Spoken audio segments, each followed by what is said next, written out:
Este livro foi gravado nos estúdios da Fundação Dorina Nowil para cegos. Lido por Carla Dias, em fevereiro de 2017.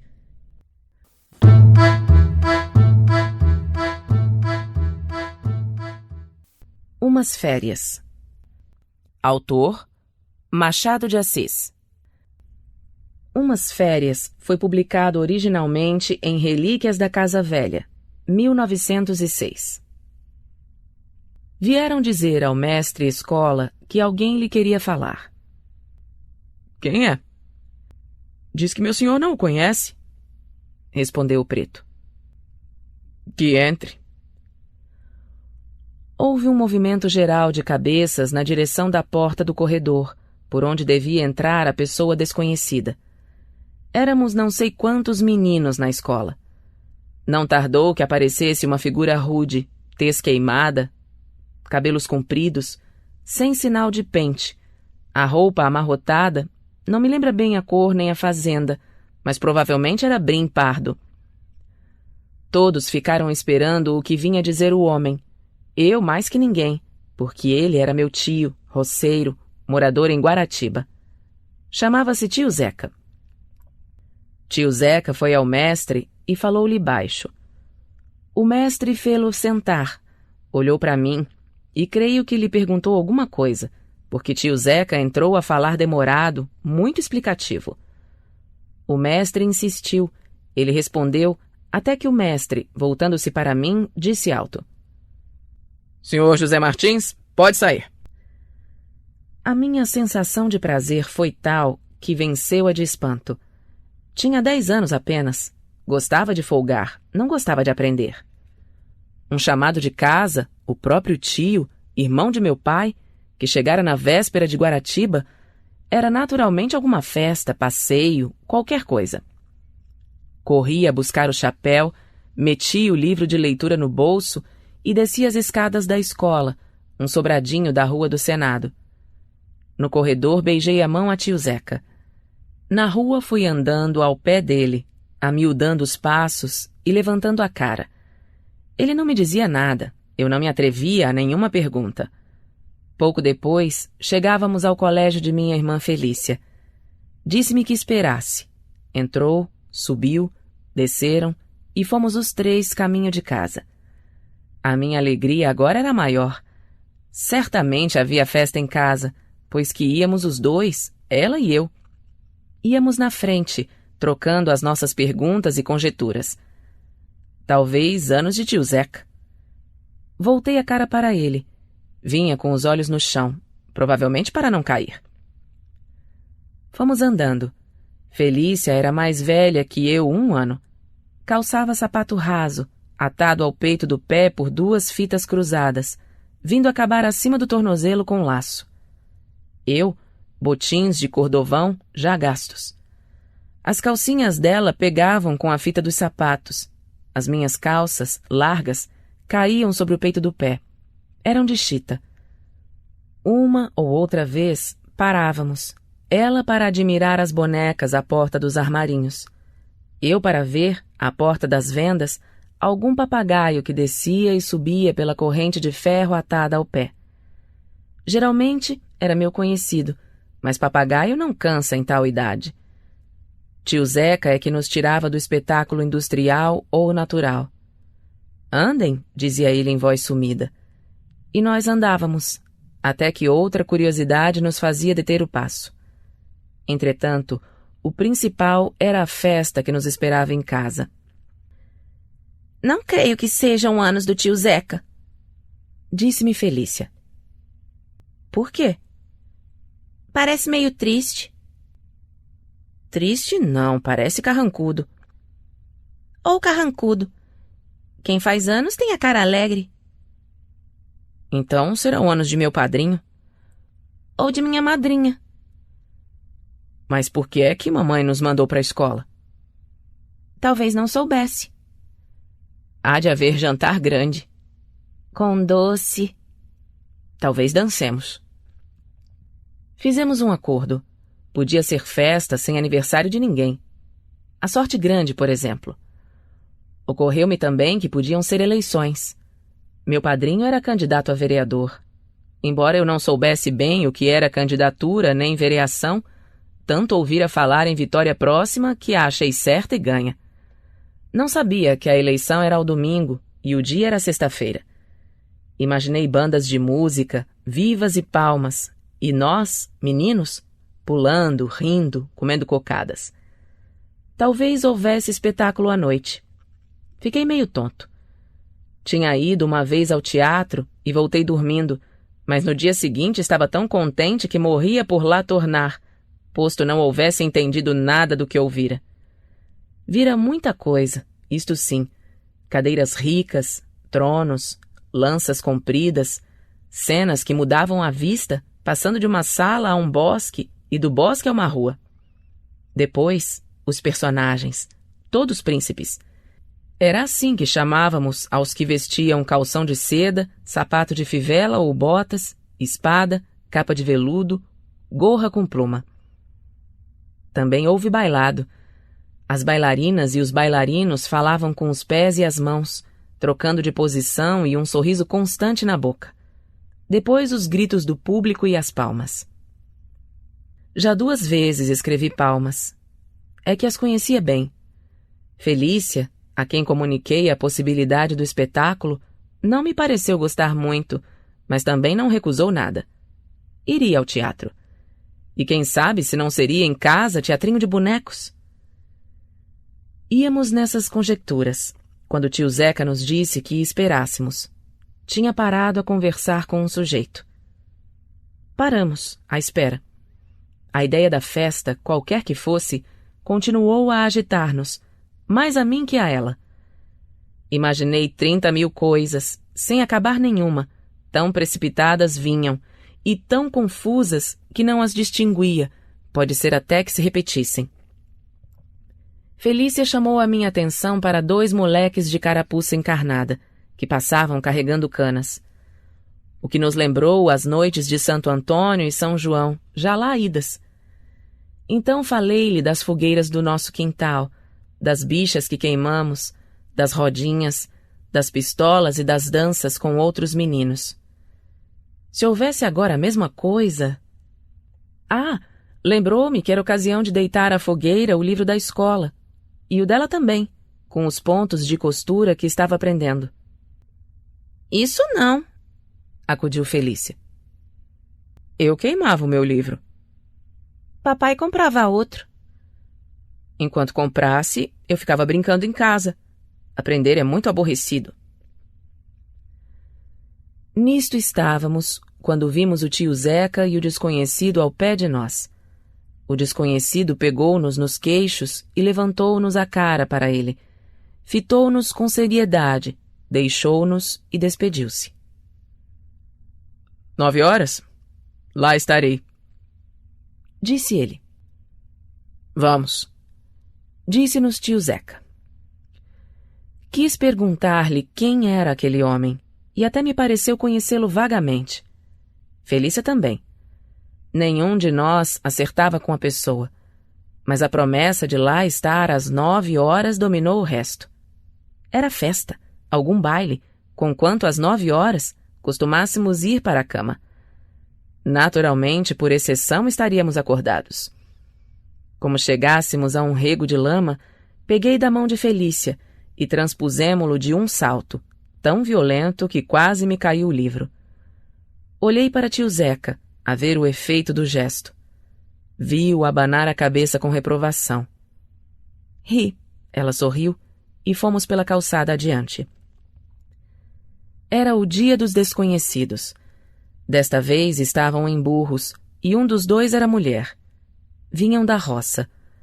Tio Zeca foi ter com eles ao meio da rua, depois de dizer que esperássemos.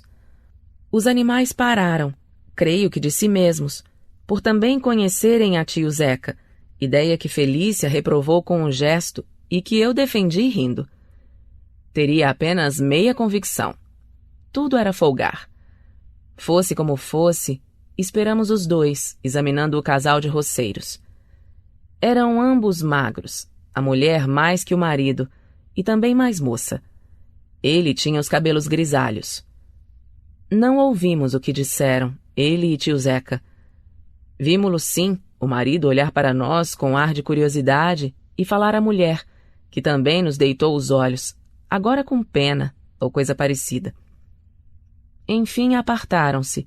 Tio Zeca veio ter conosco e enfiamos para casa. A casa ficava na rua próxima, perto da esquina. Ao dobrarmos esta, vimos os portais da casa forrados de preto, o que nos encheu de espanto. Instintivamente paramos e voltamos a cabeça para tio Zeca. Este veio a nós, deu a mão a cada um e ia a dizer alguma palavra que lhe ficou na garganta. Andou, levando-nos consigo. Quando chegamos, as portas estavam meio cerradas. Não sei se lhes disse que era um armarinho. Na rua, curiosos. Nas janelas fronteiras e laterais, cabeças aglomeradas. Houve certo rebuliço quando chegamos. É natural que eu tivesse a boca aberta, como Felícia. Tio Zeca empurrou uma das meias portas, entramos os três, ele tornou a cerrá-la, meteu-se pelo corredor e fomos à sala de jantar e à alcova. Dentro, ao pé da cama, estava minha mãe, com a cabeça entre as mãos. Sabendo da nossa chegada, ergueu-se de salto, veio abraçar-nos entre lágrimas, bradando: Meus filhos, vosso pai morreu. A comoção foi grande, por mais que o confuso e o vago entorpecessem a consciência da notícia. Não tive forças para andar, e teria medo de o fazer. Morto como? Morto por quê? Estas duas perguntas, se as meto aqui, é para dar seguimento à ação. Naquele momento não perguntei nada a mim nem a ninguém. Ouvia as palavras de minha mãe, que se repetiam em mim, e os seus soluços, que eram grandes. Ela pegou em nós e arrastou-nos para a cama, onde jazia o cadáver do marido, e fez-nos beijar-lhe a mão. Tão longe estava eu daquilo, que apesar de tudo, não entendera nada a princípio. A tristeza e o silêncio das pessoas que rodeavam a cama ajudaram a explicar que meu pai morrera deveras. Não se tratava de um dia santo, com a sua folga e recreio. Não era festa. Não eram as horas breves ou longas, para a gente desfiar em casa, arredada dos castigos da escola. Que essa queda de um sonho tão bonito fizesse crescer a minha dor de filho não é coisa que possa afirmar ou negar. Melhor é calar. O pai ali estava defunto, sem pulos, nem danças, nem risadas, nem bandas de música, coisas todas também defuntas. Se me houvessem dito a saída da escola por que é que me iam lá buscar, é claro que a alegria não houvera penetrado o coração, donde era agora expelida a punhadas. O enterro foi no dia seguinte, às 9 horas da manhã, e provavelmente lá estava aquele amigo de tio Zeca que se despediu na rua, com a promessa de ir às 9 horas. Não vi as cerimônias. Alguns vultos, poucos, vestidos de preto, lembra-me que vi. Meu padrinho, dono de um trapiche, lá estava, e a mulher também, que me levou a uma alcova dos fundos para me mostrar gravuras. Na ocasião da saída, ouvi os gritos de minha mãe, o rumor dos passos, algumas palavras abafadas de pessoas que pegavam nas alças do caixão, creio eu. Vire de lado, mais à esquerda. Assim. Segure bem. Depois, ao longe, o coche andando e as seges atrás dele. Lá iam meu pai e as férias. Um dia de folga sem folguedo. Não, não foi um dia, mas 8. 8 dias de nojo, durante os quais alguma vez me lembrei do colégio. Minha mãe chorava, cosendo o luto entre 2 visitas de pêsames. Eu também chorava. Não via meu pai às horas do costume, não lhe ouvia as palavras à mesa ou ao balcão, nem as carícias que dizia aos pássaros. Que ele era muito amigo de pássaros e tinha 3 ou 4 em gaiolas. Minha mãe vivia calada, quase que só falava às pessoas de fora. Foi assim que eu soube que meu pai morrera de apoplexia. Ouvi esta notícia muitas vezes. As visitas perguntavam pela causa da morte, e ela referia tudo, a hora, o gesto, a ocasião. Tinha ido beber água e enchia um copo, à janela da área. Tudo decorei, à força de ouvi-la contar. Nem por isso os meninos do colégio deixavam de vir espiar para dentro da minha memória. Um deles chegou a perguntar-me quando é que eu voltaria. "Sábado, meu filho", disse minha mãe, quando lhe repeti a pergunta imaginada. "A missa é sexta-feira. Talvez seja melhor voltar na segunda." "Antes sábado", emendei. "Pois sim", concordou. Não sorria. Se pudesse, sorriria de gosto ao ver que eu queria voltar mais cedo à escola. Mas, sabendo que eu não gostava de aprender, como entenderia a emenda? Provavelmente deu-lhe algum sentido superior, conselho do céu ou do marido. Em verdade, eu não folgava, se lerdes isto com um sentido de rir. Com o de descansar também não cabe, porque minha mãe fazia-me estudar, e tanto como o estudo, aborrecia minha atitude. Obrigado a estar sentado, com o livro nas mãos, a um canto ou à mesa, dava ao diabo o livro, a mesa e a cadeira. Usava um recurso que recomendo aos preguiçosos. Deixava os olhos na página e abria a porta à imaginação. Corria a apanhar as flechas dos foguetes, a ouvir os realejos, a bailar com meninas, a cantar, a rir, a espancar de mentira ou de brincadeira, como for mais claro. Uma vez, como desse por mim a andar na sala sem ler, minha mãe repreendeu-me, e eu respondi que estava pensando em meu pai. A explicação fê-la chorar, e para dizer tudo, não era totalmente mentira. Tinha-me lembrado o último presentinho que ele me dera, e entrei a vê-lo com o mimo na mão. Felícia vivia tão triste como eu, mas confesso a minha verdade, a causa principal não era a mesma. Gostava de brincar, mas não sentia a ausência do brinco. Não se lhe dava de acompanhar a mãe, coser com ela, e uma vez fui achá-la a enxugar-lhe os olhos. Meio vexado, pensei em imitá-la, e meti a mão no bolso para tirar o lenço. A mão entrou sem ternura, e não achando o lenço, saiu sem pesar. Creio que ao gesto não faltava só originalidade, mas sinceridade também. Não me censurem. Sincero fui longos dias calados e reclusos. Quis uma vez ir para o armarinho, que se abriu depois do enterro, onde o caixeiro continuou a servir. Conversaria com este, assistiria à venda de linhas e agulhas, à medição de fitas, iria à porta, à calçada, à esquina da rua. Minha mãe sufocou este sonho pouco depois dele nascer. Mal chegar ao balcão, mandou-me buscar pela escrava. Lá fui para o interior da casa e para o estudo. Arrepelei-me, apertei os dedos à guisa de quem quer dar murro. Não me lembra se chorei de raiva. O livro lembrou-me a escola, e a imagem da escola consolou-me. Já então lhe tinha grandes saudades. Via de longe as caras dos meninos, os nossos gestos de troça nos bancos e os saltos à saída. Senti cair-me na cara uma daquelas bolinhas de papel com que nos espertávamos uns aos outros, e fiz a minha, e atirei-a ao meu suposto espertador. A bolinha, como acontecia às vezes, foi cair na cabeça de terceiro, que se desforrou depressa. Alguns, mais tímidos, limitavam-se a fazer caretas.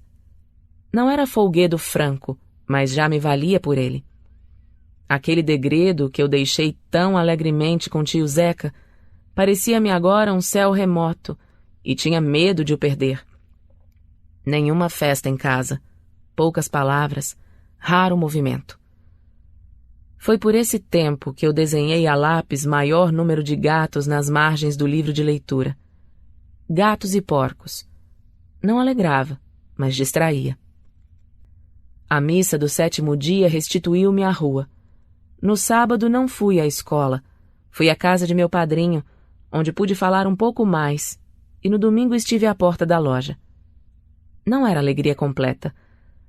A total alegria foi segunda-feira, na escola. Entrei vestido de preto. Fui mirado com curiosidade, mas tão outro ao pé dos meus condiscípulos que me esqueceram as férias sem gosto, e achei uma grande alegria sem férias. Para ler este conto, acesse www.poeteiro.com